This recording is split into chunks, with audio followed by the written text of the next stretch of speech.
What is up, peeps? Coach Kev from the porch in an afternoon edition, so you can see the sun's in a different side. So I kind of cocked my chair a little bit, but we're having beautiful weather.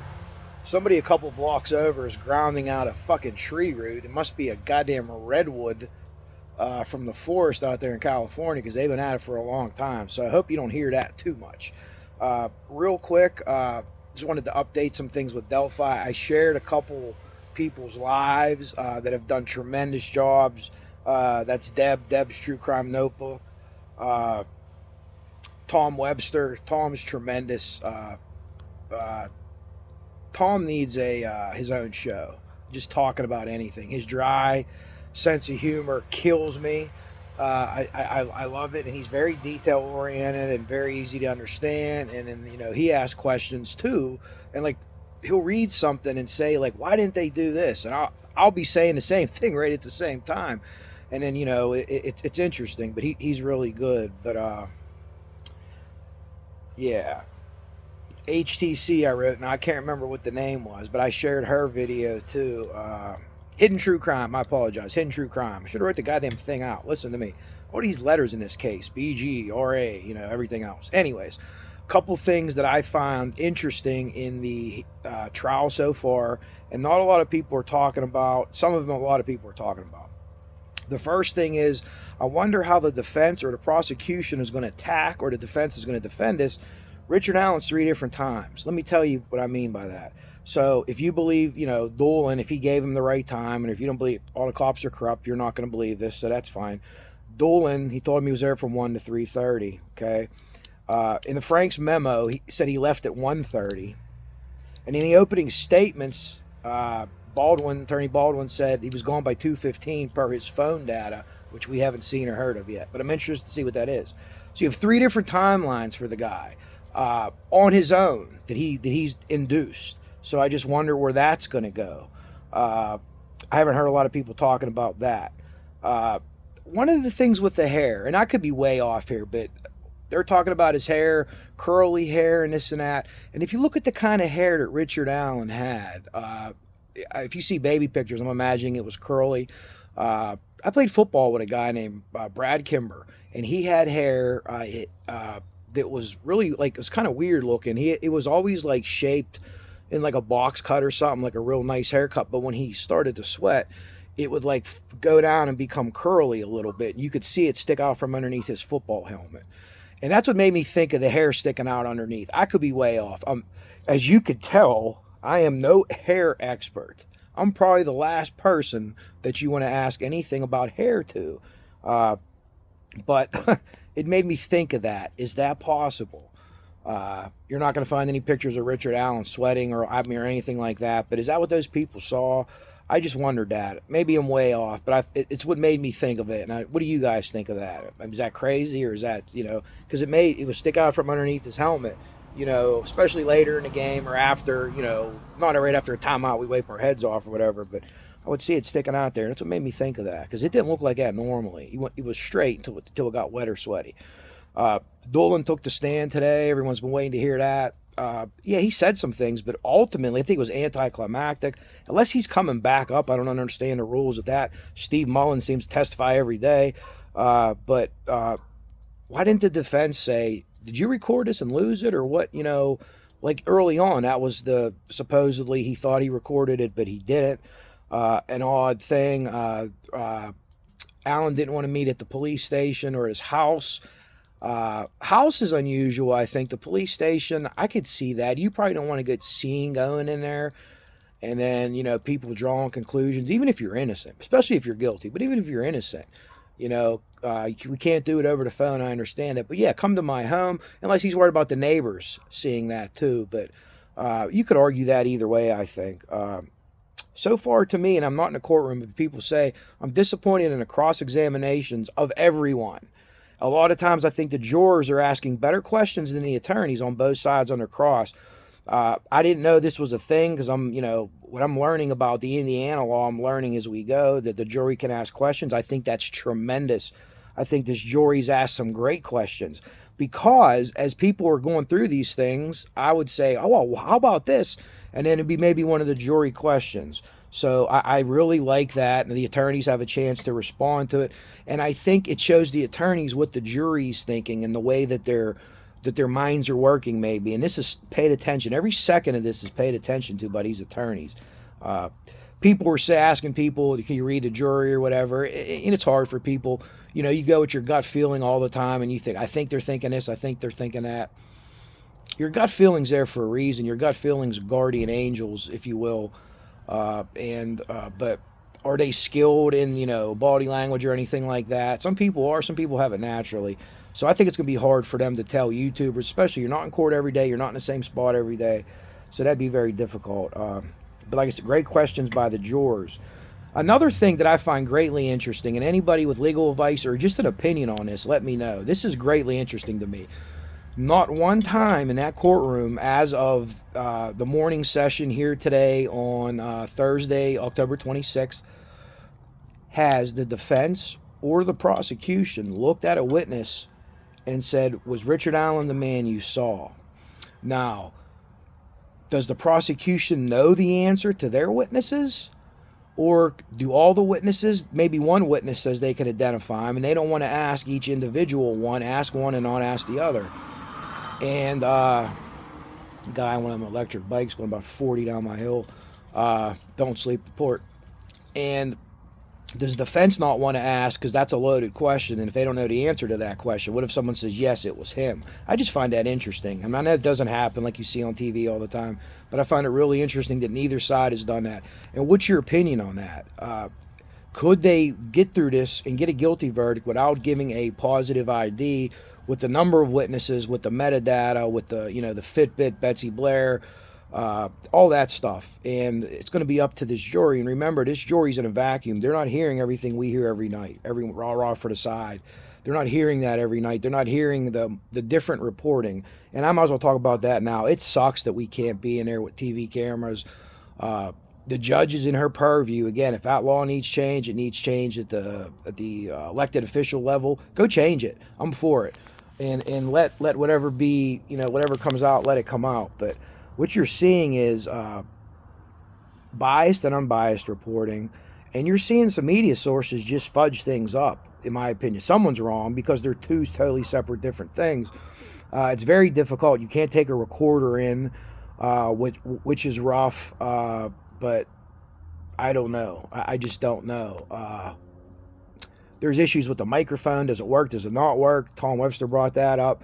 The judge says everyone up here can hear. There's going to be transcripts, yada, yada, yada, but I don't know. There has to be a fine line between people interfering in this case and hearing everything. And I wish we could hear everything, and then we could kind of judge for ourselves. This is what this sounded like and that sounded like. Speaking of sounding like things, Betsy Blair, who I predicted early on would be the most important witness, doesn't look like, thus far, she's already been outdone by Sarah Clairball.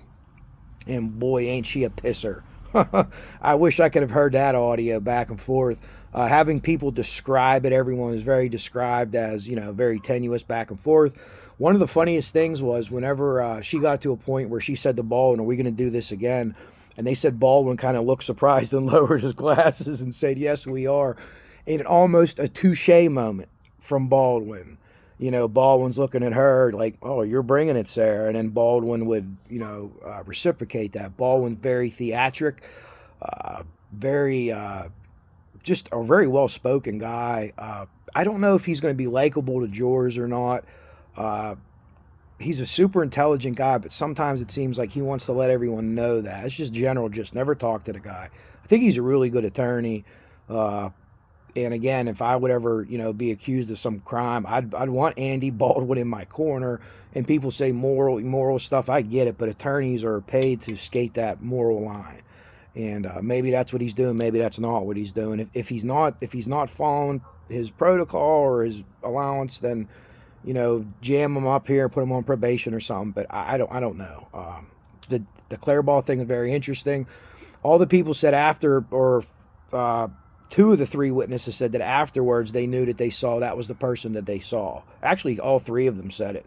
If I'm not mistaken, Clairball, Riley Voorhees, and Betsy Blair. were able to tell. Now, could the defense argue that prejudiced their opinion by seeing it on TV? Sure they can. Sure they can. But these three people didn't know each other, and they all had the same reaction to it. That's him. So it wasn't like they were sitting together in a room and they said, these are the three witnesses. They only took one of those girls that was in the group. Alan's timeline is nailed down, in my opinion, by the witnesses and their metadata. Now, one of the problems is we have a 2:15. Riley Voorhees said we saw him at 2:15. The girls were getting abducted at that time. So metadata, what's that going to show? It was an interesting thing to put a prosecution witness on the stand where they were going to say some things that were contradictory, maybe to what you wanted. They had black on or whatever, that type of thing. Eyewitnesses are what they are, and I'll talk about that in a second. But I thought that was interesting. It was worth what they had, even the bad stuff that they said that the defense or the prosecution still wanted them up there. So I'm hoping that this is going to get somehow linked together at the end when they said, well, even if they weren't sure of X, Y, and Z, it had to be him, it had to be him, it had to be him, it had to be him, that type of thing. So we'll see where that goes. And even if they lay out a really good case, I'm sure the defense is going to try to attack it. I'm interested to see what phone stuff the defense is talking about. And, is the Odin stuff going to be in again or not? I say let it in. Let it in. Fuck it. You know what I mean? Let it in at this point. Whatever the law might state that there's no nexus or the sketches or this or that or people, whatever. Let it in. Because what you're going to see then is I don't know. What's the defense going to do? Lay out three different theories? Or now we're back to the Odinist. They were taken off site, but weren't killed off site. Because we know they were killed there. I don't understand it, where they would go to. But maybe they'll tie it up in a knot too at the end. And I'll sit here like, oh shit, I didn't see that one coming. Possibility, okay? I think at the very least what we could say some of the police work was sloppy. And that sucks. If Richard Allen is truly guilty and he gets off, how will we ever know? There's no double jeopardy, I guess. But if he was truly the guy that did this and he gets off because of sloppy police work, I don't blame the defense attorneys. I would blame them. So there's several things here that, you could put it up together. Again, I don't think there's any grand conspiracy. There'd have to be 50 people and the state Supreme Court involved in it. And by that, I mean, they would have kicked this case. You know what I mean? They would have said, well, we let him back on or whatever. Or maybe you could argue whatever you want to argue. But I would say if they were part of the conspiracy, they would have thrown these attorneys off because they're doing a pretty good job. But again, both are leaving stuff to be desired for me based on the reporting on the cross-examination. I think that there's points and there's questions that we wanted to ask. And thank God that the jury's asking questions because they're asking some really, really interesting questions. So hopefully, I don't want to hear any reports on the jury, this guy's sleeping or that they're plucked out of their lives and, who knows what's going on. And they're doing their civic duty and it's got to be hard for them. So, I have a take kind of with a grain of salt. If someone were to doze off for a second, maybe the judge could see it and okay, now's a good time for a break or something like that. And it happens once. Shouldn't happen at all, but remember, they're going through a lot. So eyewitness testimony, as a lot of people that thought Richard Allen was innocent early on told you that eyewitness testimony is not reliable all the time. It depends on things. It goes by the person, the personality type of the person, the age of the person, physical, mental impairments of the person, a lot of different things like that. And they told you that before because they assumed that these witnesses, like I did, were going to be able to ID him. So now it's still the same thing, though. So they're all putting the similar person there. Allen has put himself there in some way, shape, or form, depending on which way three timelines that they're going to end up going with here. But man, is it going to be enough? I think he did it. I still stand by that.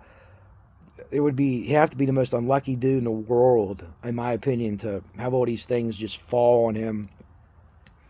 The phones. We talked about the phones. There's phones. No, the dates on the phones, we have to figure it out exact because I haven't heard for sure. But if them phones go back to like prior to 2017 and only 2017's missing, I would really be like, what the fuck? And they didn't hammer on that either. The prosecution didn't say, we searched for this phone and we did this or that. Could it be coming up later? I'm not saying that they found the phone, but could it be? because they kind of let it go. They should have been like, we searched goddamn high and low, and we moved corners of the earth for this phone. We couldn't find it. We asked him what he did with it. Did he turn it back in? There's none of that. And hopefully that they did that. If they didn't do that, I'd be like, what the fuck? What happened to that phone that you had in 2017? Why'd you get a new phone? How often did you get a new phone? If he's like a middle-aged white dude like me, you like your phone. I don't want a new phone. I know how to work this one. I don't know. Maybe he's more tech savvy than I am. Most people are. So Richard Allen, it is probably more tech savvy to me. But where's that phone at? It's very odd. And I want to know more about the objects that were kept in that keepsake box. I want to know what those were. A lot of other things. So as the defense or the prosecution slowly lays this out, I don't think they said Richard Allen like the first couple of days till today. That would be by design. I'm not sure what effect they're trying to get there, but what do you think so far? A couple other things. I told you every night that people were going to come, hey, this is this is that. Perfect example was not yesterday, the day before yesterday, if I'm not mistaken, Tuesday, when they played the video and everyone's like, there's no sound on the video. Where'd that sound come from? And then after lunch, they added the sound to it. The Comet actually reported hearing stuff. I guess they were up close in the morning. So people were reporting there was no guys downhill. They reported that they heard things. But again, it's back and forth. And every night it'll come out. There'll be nights where he looks innocent. There'll be nights where he looks guilty. And I just want to try to get to the skinny of this, exactly what happened. And I just want to give you the things that I find interesting. I find interesting the people that come to YouTube every night and, voice their opinion. Interesting and just a case study of human beings. I think it's interesting. I think that if you gave like a couple statements and said, this is what we talked about in court today, you could look at certain people on both the pro-defense and pro-prosecution side, and you could almost write their stories before they write them, based on how they're going to look at the evidence. Then you have some people that are straight shooters, and I appreciate all of them. I do, for taking times out of their lives. I really do. It's rough. My thoughts are with the family of the girls, as always. What they've sat through and what they've stood through. I was talking to a friend from YouTube the other day, and I said, I don't know if I could have done that, what they did, how strong they are. And it's just awful, and you would hate for all this to happen and potentially have the right guy. And the jury say, well, you guys just were too sloppy. So I hope that's not the case. I really do. And again, I don't think anyone's doing anything on purpose. I think 14,000 tips magnified to the fucking 50th power, everything underneath, burning ant magnification at every single thing that they did. And you're going to find problems and you're going to find issues, but hopefully there's no bigger issues than what we've seen. I think a good amount of evidence could overcome that, but the defense is going to hammer that. I would. So that's interesting to see how that's going to play out. But again, thank you to everyone covering this, everyone taking their time. Go in there, support your creators that are there, support the YouTubers that are going, people that aren't creators. If you have $1, $5, $20, send them a couple bucks. Whoever's in that courtroom, I don't care what whoever they support or whatever they think, because they're really doing a job for us of kind of the media. And then you kind of get this, you look at the media and you sometimes see different people reporting different things, but I hear the polls working together. And human beings aren't perfect. So without being there and having that experience, and we're so used to that, and we should be. Every goddamn trial. You should have every magistrate trial. If you want to watch it on TV, it should be able to be done. It's 2024. So I'm heavy in favor of that. So if people want to start a movement about getting trials televised in the state of Indiana or other states, you could email me, because I'm in on that. I'll sign that petition in a heartbeat. Gall's within her purview, and in her mind, this is what she had to do. So I don't know if there's anything more that we don't know that happened behind the scenes for this, but I wish it was. I wish it was. We were all able to watch it for ourselves, go back. We would catch more things. And but I appreciate all the people that are there. Again, if you get Deb's True Crime, Tom Webster and Hidden True Crime are three really good ones. Turbo has stuff. Frank Meister's been there, of course. He had a live last night, and I couldn't watch it because we had a crazy storm come through, and fucking trees were falling down like the Wizard of Oz were throwing apples at us. They were everywhere. They were all rotten apples, though. But that's what I said. What are these trees throwing apples at us like the Wizard of Oz? But anyways, I'll leave you to it. My back's feeling fantastic. Not 100%, but it's getting there. Thank you to everyone that wished me well on that, and have thoughts for people in the courtroom, have thoughts for the family, because these people are witnessing things maybe that they've never seen before, and you could see in a couple YouTubers' faces, and I've talked to a couple privately, it's affecting them. And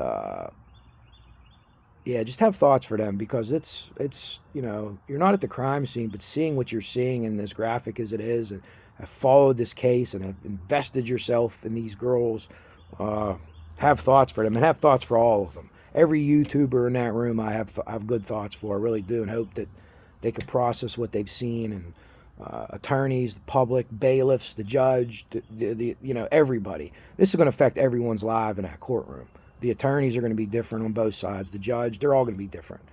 And just hope they get through it good. So I'm going to leave you too. I'm going to say tentacles. I've been yapping for 20 minutes. Let me know what you think. You like it? You don't like it? I'm full of shit. Whatever. Just keep it real with me, and we'll always be good. If you think I did a good job, like, share, subscribe. I'm going to have a members only coming up Tuesday night, and it's going to be Delphi related, but I'm trying to get a good topic. I think it's going to be a really good topic. I'm going to give you a lot of information about what I think and what I thought about the case over the years, and I'll tell you where I screwed up, and I don't know what else. I'll talk to you guys soon. I don't have a drink out here, but I'll say tentacles, and we'll get out of here. Follow this case. Let me know what you think. It's just mind-boggling in every bend, isn't it, folks? Isn't it, peeps? So, all right, Coach Kev out.